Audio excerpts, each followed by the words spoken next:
not just love, tangible bliss.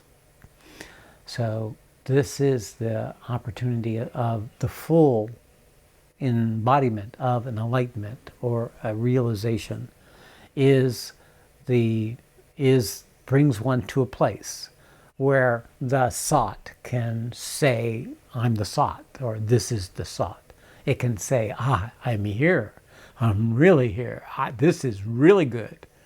And the more it's able to be that, the more it's capable of transmitting that and in training other bodies and other emotional natures and other minds to be in alignment with that. I've heard you talk about how these universal forces can actually take a physical toll on you. You've spoken of holding and processing these energies. There's two components. One, if someone has applied regular discipline to their body, restraint, eating the right food, exercising well, taking care of their body, they're more likely to be able to receive the forces bodily. Not that that's true in their mental or their emotional nature, but their body would be more receptive. That was definitely what it was for me. So then do you think for someone like me who has a long history as an endurance athlete that, that sort of physical training can be relevant? Part of it just depends how much ego drove it. If ego's striving to be special, therefore it's trying to win the competitions, it's pushing the body, it's using the body for the desire. Maybe it used to be like that, but at this point I am just training for the pure enjoyment of it.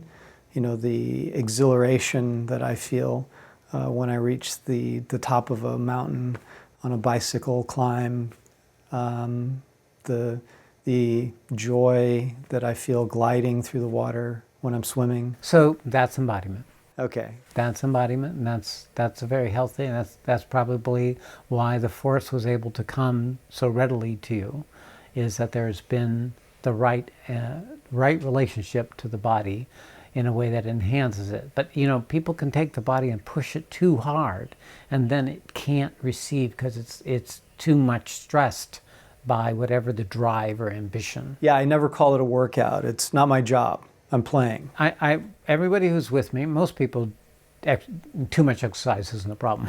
It's not enough exercise is the problem, because there are pockets by which the force can't enter because the body is so habituated in undeveloped. It's so much in its normal feeding, comfortable place that it doesn't open to the force. It's habituated into its human embodiment, into sensory experience, into pleasure, into comfortableness, or its addictions.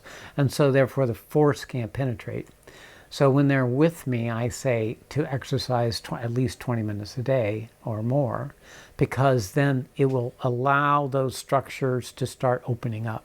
The force can do a certain amount, but we have to do the other amount, especially with regards to its ability to descend more perfectly, more totally in the body. But it also makes it easier, because if the force is coming in other parts of your body and you have places where you're not moving the energy, then this can be pain, this can be discomfort, this can be, burning, and problems will be pushed out. Yeah, between swimming, bicycling, and running, There's no nook or cranny left. It's there. pretty much all moving. Yes, and when that happens, then when you process, the body doesn't add any additional content to the processing of the negative experiences.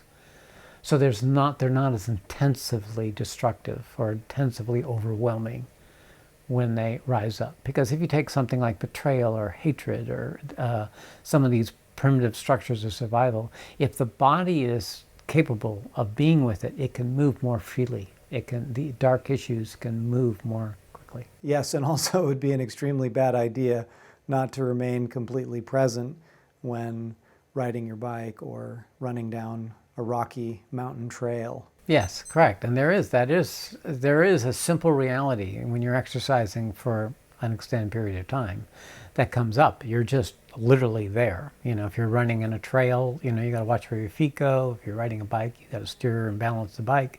That nowness, that immediacy of the nowness in the body is very helpful.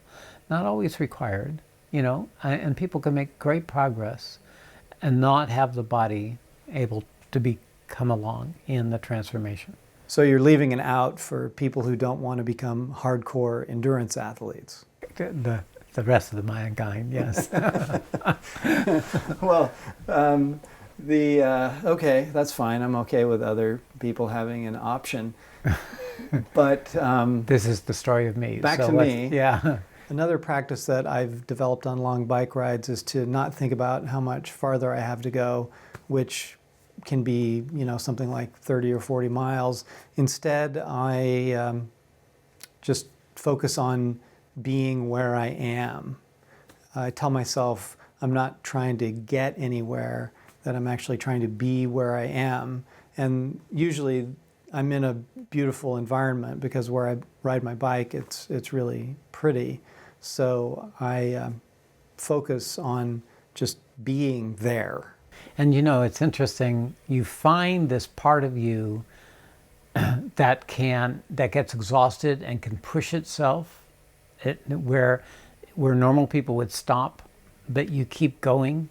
And if you can stay with the pain and the discomfort of being as far as you can go, Mm-hmm. and if you do it enough times, you start getting to the place where you look for that experience. Well, because what you're really talking about is Ananda. Yes, that's right. So that may have been your point. Well, I recently had an interaction with another masters swimmer in my group where he told me, Julian, I can't swim like you do because you love the pain. Well, when he said that, I realized I can swim like I do because it's not pain, it's become something else. Correct. Becomes something else. And that's, not that many people can allow the body to expand to include pain. So, I know that if you can reach that threshold, then yes, you can then start tapping into the density of Ananda that lies inherent in great pain and suffering. Mm-hmm. So the Ananda is misunderstood and just being bliss or love, but in fact, it is the foundation of all experience and all knowing. It's this movement from bondage to non-bondage, from separation to non-separation. It's this moving into a relationship to whatever is arising. And the more resistance there is in what is arising that you move into relationship to, the more stored Ananda is there in that resistance. Mm-hmm. So, and that's Sat. That's what I would say is the nearest thing I can say what the universe is trying to do, is to embody that capacity for being present with the aspects of Ananda that most people can't be present with. Right. My other teacher has had a lot of really difficult physical issues to deal with, like vertigo, scoliosis, migraines, and she's told me how that she's been in states where it's so intense that if she even allows the concept of pain to enter her consciousness, it's just so hot she can't even touch it. So it's everybody has a different journey. Some definitely, the body creates the opportunity to burn out whatever embedded karmas that she inherited with the body. So it's true for each of us. We each have our areas that we have our piece of the collective problem. And so it can be sickness, illness, pain for many people. I know in my 30s, about every 3 weeks, I was in bed for 4 days completely paralyzed with back pain. So, and that went on the whole time I was in 30s. I ended up in the hospital in spasms a number of times as my body was processing through issues. The only resolution came when I learned to be with the pain.